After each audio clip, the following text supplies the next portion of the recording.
Hello students, आपका महावीर शिक्षण संस्थान किशनगढ़ रेनवाल की ऑनलाइन क्लासेस में हार्दिक स्वागत है। हम 8th क्लास में पहला चैप्टर डिस्कस कर रहे हैं, जिसकी आज हम पहली प्रश्नावली सोल्व करेंगे। अब तक आपको सारे गुणधर्म बता दिए, उनको कैसे सोल्व करते हैं। तो देखो बच्चों, पहला आपका प्रश्न क्या कह रहा है कि उचित गुणधर्म यूज करो और आप इसका मान ज्ञात करो। तो पहले का पहला क्या कह रहे हैं, -2/3 गुणा 3/5 प्लस 5/2 -3/5। बच्चों हम सीधा भी सोल्व कर सकते हैं, फिर वही बात आ जाएगी। क्वेश्चन में पूछा है कि आपको कोई उचित गुणधर्म यूज करना है। देखिए बच्चों, अगर मैं चाहूँ तो 3/5 को आगे लिख सकता हूँ, अरे हाँ या ना। तो 3/5 को मैं आगे लिख देता हूँ गुणा 2/3 को आप पीछे ही रहने दो, और वहां पे भी क्या करता हूं मैं 3/5 को आगे लिख देता हूं और 1/6 को आगे रहने देता हूं। ठीक है, और ये बच गए, इसको आप पीछे लिख दो। तो ये जो आगे पीछे लिखते हैं, ये कौन सा गुणधर्म होता है, हमने क्रम विनिमयता का यूज कर लिया। अब आप देखो, यहाँ पे भी 3/5 है, वहां पे भी 3/5 है, तो हम देखो यहाँ पे क्या कर सकते हैं। देखो माइनस, यहाँ प्लस लगा लो और इसको ऐसे ब्रैकेट में लिख लो। ठीक है, बट देखो बच्चों, यहाँ ध्यान दो, ये माइनस वाला ही रहने दो। एक काम करो, ठीक है, और गुणा 1/6 लिख दो और गुणा 5/2 लिख दो। ठीक है, देखो सर आपने एक बताया था वितरकता वाला, कौन सा था वो, a गुणा b माइनस सी। एक प्लस वाला बताया था सर, इसका मतलब वो a गुणा b माइनस a गुणा सी। तो दोनों जगह a आ रहा है, मतलब समान संख्या आ रही है। तो यहाँ देखो दोनों जगह समान संख्या आ रही है, बी और सी दोनों अलग अलग आ जाएंगे। तो सर आप मान रखो, ए की जगह सर आप मान रखेंगे 3/5 का, बी की जगह मान रखेंगे सर आप -2/3 का। या माइनस लगा है तो माइनस लगा दीजिए, और सी का मान कितना है बच्चों, 1/6 है। अरे बात समझ में आ गई कि नहीं आ गई? बहुत आसान था, बहुत मुश्किल भी नहीं था। प्लस 5/2। ठीक है, आपने क्या किया, ए की जगह ए लिख लिया जो 3/5 था आपका। ठीक है, बी का मान कुछ दे रखा है और सी का मान भी कुछ दे रखा है। सी का मान क्या है यहाँ पे, 1/6, यहाँ लिख दिया आपने, ये माइनस वाले में। अब आसान है, इन दोनों को सोल्व कर लो। देखिए 3/5 हो गया, एलसीएम कितना है, लघुत्तम यहाँ पे 6 आया, 2 बार गया डिवाइड में, और 2 को 2 से गुणा करेंगे 4 हो जाएगा माइनस के साथ। यहाँ पे 1 आ जाएगा, प्लस 5/2। तो सर ये 3/5 हो गया, और इस ब्रेक कोष्टक में -5/6 आ गया, और वहाँ पे आ गया 5/2। तो देखो सर 5 से 5 कट गया, ऊपर देखो 3 से ये 2 बार कट गया, तो ऊपर तो सर -1 बचा, नीचे 2 बचा, और यहाँ 5/2। 2 लघुत्तम ले लो तो -1 प्लस 5, 5 में से 1 गया, 4/2। तो इसको हल करने पे कितना आ गया बच्चों, 2 आंसर आ गया। आप डायरेक्ट सोल्व करते तब भी 2 ही आता, पर हमने गुणधर्म यूज करके इसको आराम से सोल्व कर लिया। ठीक है बच्चों, अब इसी में हम दूसरे वाला यूज करेंगे। अब आप देखिए दूसरे वाला क्या कह रहे हैं, एक सेकंड रुकिए, कहाँ चला गया भाई। तो आपको हम इसका आंसर भी वेरीफाई करवा देते हैं। मेरे हिसाब से आंसर पीछे होता है इन सब का, एक बार देखिए।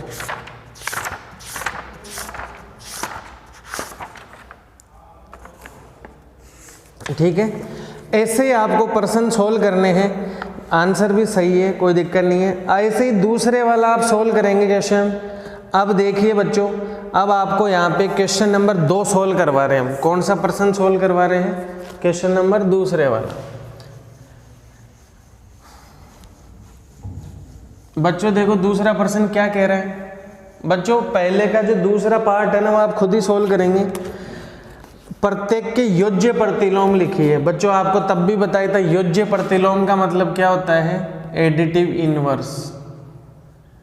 योज्य प्रतिलोम लिखने की बात हो रही, उसका मतलब है एडिटिव इनवर्स पूछा जा रहा है आपसे। ठीक है सर, 2/8 है, मैंने क्या बताया था, ऐसा का ऐसा ही लिख दो, साइन चेंज कर दो। इसका योज्य प्रतिलोम कितना हो जाएगा, -2/8। एक है -5/9, इसका योज्य प्रतिलोम हो जाएगा 5/9। एक है -6/-5, तो इसका मतलब क्या, माइनस से माइनस कट गया, 6/5 है, और इस 6/5 का योज्य प्रतिलोम लिखेंगे तो आप माइनस लगाना पड़ेगा। अरे हाँ या ना, तो इसका योज्य प्रतिलोम ये हो गया। फिर अगला क्या कह रहा है, 2/-9। बच्चों इसका योज्य प्रतिलोम क्या हो जाएगा, माइनस का है तो प्लस का हो जाएगा, 2/9 आ जाएंगे। ठीक है, फिर आगे पूछ रहा है 19/-6 है, इसका योज्य प्रतिलोम लिखेंगे तो आप 19/6, वही माइनस का प्लस लिख देंगे। अरे आ गई कि नहीं आ गई बात आपके समझ में? ठीक है, अब आगे क्या बोल रहा है, आपको बोल रहा है कि सत्यापन करना है तीसरे वाले में। और क्या सत्यापन पूछ रहा है कि x का मान पहले वाले में कितना दे रखा है, 11/15 दे रखा है। तो सत्यापन क्या करना है कि -x निकाल के बाहर माइनस लगाओ तो x ही आएगा क्या आपका। बच्चों ध्यान दो, तो देखो मैंने बोल दिया कि x का मान कितना है आपका, यहाँ पे पर्सन में क्वेश्चन में दे रखा है 11/15 है। तो क्या कह रहा है ये बताओ, तो एक काम करो, x की जगह आप -x लगा दें, x के आगे माइनस लगा दे तो यहाँ भी माइनस लग जाएगा। अरे लगेगा कि नहीं लगेगा। अब एक बाहर माइनस और लगा दो इसी के, तो इसका मतलब क्या हुआ सर, ये संख्या मेरी पहले से ही माइनस में है कि नहीं है, इसके आगे एक माइनस और लगा देंगे आप। तो सर ये तो ऐसा ही रहने दो एक बार, और माइनस प्लस हो गया, 11/15 आ गया। तो सर x का मान भी 11/15 था, x के आगे एक माइनस लगाया, फिर माइनस लगाएंगे तब भी 11/15 आएगा। तो ये दोनों बराबर आ गया, दायां पक्ष और बायां पक्ष दोनों बराबर आ गया। इसका मतलब ये मान का क्या हो गया, सत्यापन हो गया। जैसे इसी में दूसरे वाला क्या दे रखा है बच्चों, देखो x का मान दे रखा है -13/17। क्या दे रखा है x का मान, -13/17। वही सत्यापन करना है आपको, ये वाला है। तो देखो सर x का मान दे रखा है -13/17। अब मैं x की आगे माइनस लगाने के लिए बोल रहा है, तो -x लगाऊंगा तो माइनस, सर 13/17 तो पहले से ही था, आगे एक माइनस और लगा दूंगा मैं। फिर कह रहा है इसके आगे एक माइनस और लगाओ ऐसे, तो इसको कोष्टक में ही लिख लो, इसके आगे ऐसे माइनस लगा दो आप। ठीक है, तो पहले देखो आपका माइनस में था, माइनस और माइनस मिलके प्लस हो चुका। ठीक है, अरे हो गया कि नहीं हो गया प्लस में, बट एक आगे माइनस लगाना है तो वापस माइनस में आ जाएगा। देख लो इसका मान कितना आ रहा है, -13/17, और x का मान कितना है, -13/17। तो दोनों मान बराबर आ रहे हैं, इसका मतलब बायां पक्ष और दायां पक्ष दोनों बराबर आ रहे हैं। इसका मतलब इनका क्या हो गया, सत्यापन हो गया। क्या हो गया बच्चों, इनका सत्यापन हो गया। अब बच्चों ध्यान दो, इसी में चौथा क्वेश्चन आपसे पूछ रहा है मल्टीप्लिकेटिव इनवर्स पूछा है आपसे। क्या पूछा है आपसे, इनका मल्टीप्लिकेटिव इनवर्स पूछा है, जो कि बहुत ही आसान है, इसमें टफ कुछ भी नहीं है। ठीक है, मल्टीप्लिकेटिव इनवर्स का मैंने आपको बता ही रखा था क्या होता है। एक तो एडिटिव इनवर्स होता है जिसमें प्लस का माइनस कर देते हैं और माइनस का प्लस कर देते हैं। अब मल्टीप्लिकेटिव इनवर्स है, उसको हिंदी में क्या दे रखा, गुणात्मक प्रतिलोम। बच्चों जो व्युत्क्रम था ना आपका, उसको गुणात्मक प्रतिलोम भी बोलते हैं। क्या बोलते हैं उसको, गुणात्मक प्रतिलोम भी उसको बोलते हैं, गुणात्मक प्रतिलोम। इसका मतलब है बच्चों मल्टीप्लिकेटिव इनवर्स, इसको अंग्रेजी में बोलते हैं मल्टीप्लिकेटिव इनवर्स। ठीक है, गुणात्मक प्रतिलोम। जैसे आपको पूछा कि -13 का गुणात्मक प्रतिलोम बताना है, तो मैंने क्या बोला था, अरे व्युत्क्रम बोल दो या गुणात्मक प्रतिलोम बोल दो, एक ही बात है। सर अंश का तो हर में चला जाएगा, हर का अंश में चला है, सर यहाँ तो है ही नहीं। अरे जिसके नीचे कोई नहीं उसके नीचे 1 होता है, तो ये तो ऊपर चला जाएगा और अंश वाला नीचे आ जाएगा हर में, तो इसका गुणात्मक प्रतिलोम ये हो गया। बहुत आसान प्रश्न है। जैसे -13/19 है, इसका अगर आप गुणात्मक प्रतिलोम लिखेंगे तो आपको 19/-13 लिख दीजिए। अंश वाला हर में आ जाएगा, हर वाला अंश में आ जाएगा। समझ में आ गई कि नहीं आ गई बच्चों बात। फिर आगे दे रखा 1/5, इसका प्रतिलोम करेंगे तो कितना आ जाएगा 5/1, ठीक है। फिर है -5 गुणा 5/8 गुणा -3/7। पहले तो बच्चों आप इसको हल करें, माइनस को माइनस से गुणा करेंगे तो प्लस आ जाएगा, 5 को 3 से करेंगे 15 आ गया, 8 को 7 से करेंगे 56 आ जाएगा। यह आपका है। अब इसका गुणात्मक प्रतिलोम लिखेंगे तो अंश वाला तो हर में चला जाएगा, हर वाला अंश में चला जाएगा। यह आपका गुणात्मक प्रतिलोम हो गया, ठीक है। जैसे आगे एक पर्सन गिवन है -1 है, फिर उसको गुणा कर रखा -2/5 से, ठीक है। तो इसका मतलब क्या हो गया, इन दोनों को गुणा करेंगे तो प्लस में 2/5 आ जाएगा। अब इस 2/5 का गुणात्मक अंश वाला हर में, हर वाला अंश में चला जाएगा, 5/2 आ जाएगा, ठीक है। तो गुणात्मक प्रतिलोम का मतलब तो क्या होता है, आपको अंश का हर में भेजना, हर का अंश में भेजना। एक होता है योज्य प्रतिलोम, ठीक है, जिसे एडिटिव इनवर्स बोला जाता है, प्लस का माइनस और माइनस का प्लस कर देते हैं उसमें, ठीक है। अब जैसे यहाँ क्या -1, इस -1 का गुणात्मक प्रतिलोम तो क्या हो जाएगा सर, -1 ही रहेगा। क्यों? क्योंकि 1 के नीचे 1 है, फिर वापस 1/1 लिखोगे तो माइनस चेंज नहीं होगा, 1 का 1 ही रह जाएगा। बट अगर वह आपसे पूछता -1 का गुणात्मक प्रतिलोम की जगह योज्य प्रतिलोम बताओ, तो बच्चों इसका योज्य प्रतिलोम कितना हो जाता, वो प्लस में चेंज हो जाता। +1 लिख दो, या प्लस लगाने की जरूरत नहीं है, प्लस नहीं दिखता है तो जैसे कोई नंबर है 3, इसके आगे प्लस दिख तो नहीं रहा, फिर भी तो प्लस का ही हम लगाते नहीं है प्लस वाले को। आ गई बात समझ में? अब देखो अगला क्या कह रहे हैं बच्चों, वो क्या कह रहा है, अगला प्रश्न भी बहुत आसान है। एक बार मैं इस बोर्ड को रफ कर देता हूँ, रफ करने का मतलब है मिटा दो इनको।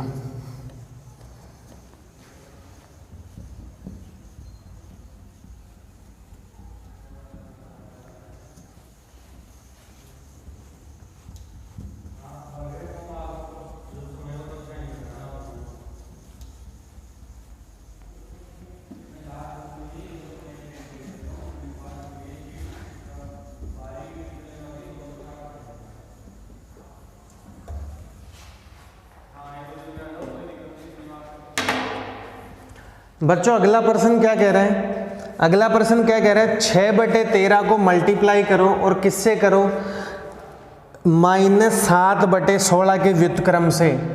तो बच्चे -7/16 का व्युत्क्रम बताओ पहले तो आप। व्युत्क्रम का मतलब क्या हो गया, हमें इसका क्या बताना है, रेसिप्रोकल बताना है। और इसका रेसिप्रोकल कितना हो जाएगा, 16/-7 हो जाएगा। अरे कोई दिक्कत है, बस व्युत्क्रम का मतलब अंश का हर में, हर का अंश में, ठीक है। अब क्या कह रहे, 6/13 को इसके व्युत्क्रम से गुणा करना है, तो इसका व्युत्क्रम वो है तो गुणा का साइन लगा के यहाँ पे ऐसे लिख दीजिए। माइनस नीचे लगाओ, ऊपर लगाओ, बीच में लगाओ, नंबर माइनस का रहेगा। एक नंबर प्लस का, एक माइनस का है तो माइनस लग जाएगा। 16 को 6 से गुणा करेंगे 96 आएगा। 13 को 7 से मल्टीप्लाई करेंगे 91। तो यह आपका आंसर आ गया इस क्वेश्चन का। कौन से क्वेश्चन का, 6th वाले का। आगे की नहीं आ गई बात में। अब देखो बच्चों 7वें में क्या कह रहे हैं, बताइए कौन से गुणधर्म की सहायता से आप रूप में अभिगलन करते हैं। एक क्वेश्चन दिया गया है कि आप उसको कैसे सोल्व करते हैं। तो क्या दे रखा है उन्होंने, 1/3 गुणा 6 मल्टीप्लाई 4/3। आगे दे रखा है बच्चों इसी में, tell what property allows you to commute. अब देखिए इसी में आगे दे रखा है 1/3 6 4/3। उन्होंने क्या बोला है, इनका क्रम चेंज कर दिया।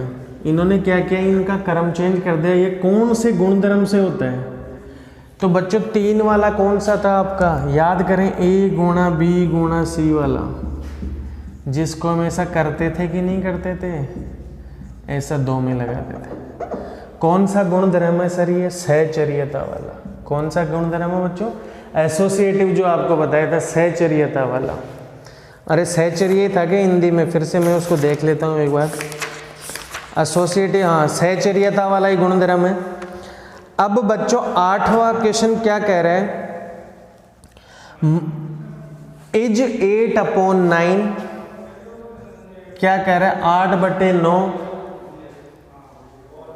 8/9 जो है वो -1/1/8 का गुणात्मक प्रतिलोम है।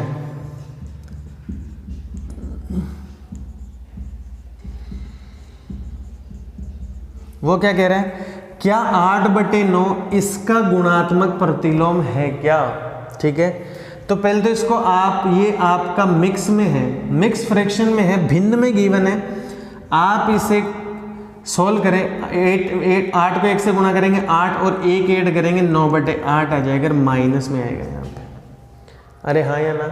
आगे दे रखा है मल्टीप्लिकेटिव इनवर्स, इसका नाम है मल्टीप्लिकेटिव इनवर्स।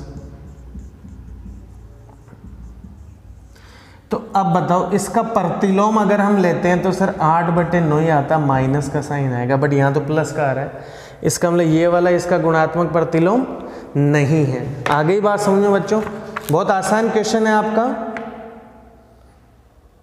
ठीक है। तो ये क्वेश्चन नंबर आपका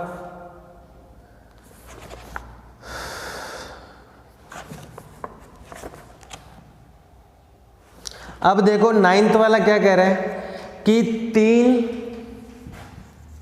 और 1/3 इसका गुणात्मक प्रतिलोम उन्होंने कितना दे रखा है, इसका गुणात्मक प्रतिलोम दे रखा है इन्होंने 0.3। कितना दे रखा है? 0.3। तो पहले तो हम इसको आसान करते हैं, देखो सोल्व करो आप, 3 × 9 और 1 10/3 आ रहा है, ठीक है। इसको हल करने पे ये भिन्न में था, तो अब अगर आपका ये तो सिर्फ एक नंबर है, इसका गुणात्मक प्रतिलोम निकालेंगे तो वो इसका अंश हर में चला जाएगा, हर अंश में 3/10 आएगा। अब 3 में 10 का भाग दोगे तो 0/3 ही आएगा। इसका मतलब सर ये सही कह रहा है कि गुणात्मक प्रतिलोम इसका 0.3 है, ठीक है। अब बच्चों इसमें अगला प्रश्न सोल्व करते हैं हम, और 10वां वाला प्रश्न क्या कह रहा है कि प्रश्न नंबर 10वां आपसे क्या पूछ रहा है, वो बोर्ड पे ध्यान देंगे अभी हम। अब आपसे पूछ रहे हैं 10वां question, the rational number that does not have a reciprocal. क्या कह रहा है, कोई ऐसा रेशनल नंबर बताओ जिसका व्युत्क्रम नहीं है। प्रश्न क्या पूछा है प्यारे बच्चों आपसे, ऐसी परिमेय संख्याएं बताओ जिसका व्युत्क्रम नहीं है। व्युत्क्रम का मतलब रेसिप्रोकल, तो सभी का रेसिप्रोकल होता है, सर एक 0 को छोड़ दो, क्योंकि 0 का आप व्युत्क्रम लेंगे तो 0/1, 0 का मतलब 0/1, और इसका व्युत्क्रम लेंगे तो 1/0 आएगा। तो 1/0 का मतलब क्या होता है, अपरिभाषित हो गया, अपरिभाषित हो गया। क्यों हो गया? क्योंकि सर इसके हर में 0 आ गया, और हर में 0 आता ही वो क्या हो जाता है आपका, अपरिभाषित आ जाता है। अब आगे क्या कह रहे हैं, ऐसी कौन सी परिमेय संख्या है, क्या कह रहा है बच्चों आपका, ऐसी कौन सी परिमेय संख्या है, परिमेय संख्या जो अपने व्युत्क्रम के समान है, ठीक है। अब देखिए कैसे हो गया, मैं बताऊं। जैसे क्या कह रहे हैं, परिमेय संख्याएं लो आप और उसका व्युत्क्रम लो, वो दोनों समान है। ऐसी कौन सी संख्याएं हैं, तो एक बार मैं बोर्ड को रफ कर देता हूं। सर ऐसी संख्याएं ज़्यादा तो नहीं है, जैसे अगर मैं 1 ले लूँ तो बच्चों 1 का रेसिप्रोकल करते हैं या व्युत्क्रम करते हैं तो वो 1 ही तो आएगा। अरे 1 का व्युत्क्रम 1 आएगा या 2 आएगा? देखो बोर्ड पे मैं बताता हूँ।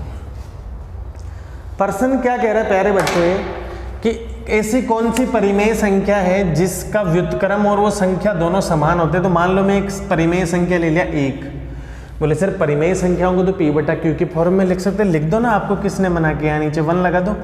तो इस 1 का अगर आप व्युत्क्रम लेंगे तो 1 ही आएगा, क्योंकि 1/1 है तो वापस 1/1 1 ही आएगा। एक -1 ले लो, इसका व्युत्क्रम भी -1 आएगा। देखो 1/1 फिर वापस 1/1। तो ये ऐसी दो संख्याएं जिनका व्युत्क्रम समान होता है, संख्या और व्युत्क्रम दोनों समान होते हैं। इसी में बच्चों अगला प्रश्न क्या कह रहे हैं, ऐसी परिमेय संख्या, क्या कह रहे हैं, ऐसी परिमेय संख्या जो अपने ऋणात्मक के समान है। ऐसी परिमेय संख्या जो अपने ऋणात्मक के समान है, ठीक है। कहने का मतलब ऋणात्मक बोल दो या एडिटिव इन्वर्स बोल दो, जैसे 2 लेंगे तो इसका ऋणात्मक -2 आ जाएगा, या 2 का योज्य प्रतिलोम बोल लो आप, ऋणात्मक बोल लो 2 का ऋणात्मक ये है या 2 का योज्य प्रतिलोम ये है, ठीक है। तो एक 0 ले लें, ठीक है। तो 0 का ऋणात्मक कभी -0 नहीं होगा, सिर्फ 0 ही आएगा। क्यों? क्योंकि सर 0 के आगे ना तो प्लस लगता है ना माइनस लगता है। कल आपको पूर्णांक संख्या बताया था, तो इसका आपका उत्तर क्या आ जाएगा बच्चों? आपका इसका उत्तर आ जाएगा 0, ठीक है। शून्य का 0 हैज रेसिप्रोकल, ठीक है।